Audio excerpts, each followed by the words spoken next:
ঈশপের গল্প মেষপালক ও নেকড়ে শাবক।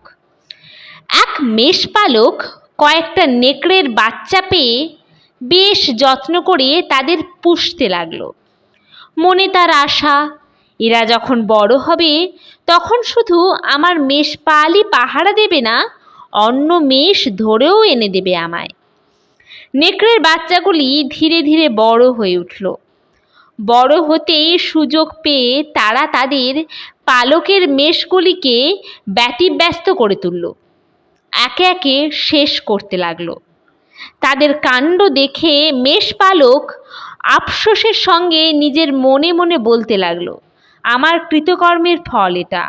বড় অবস্থায় এদের সামনে পেলে দেখা মাত্র এদের খতম করবার চেষ্টা করতাম।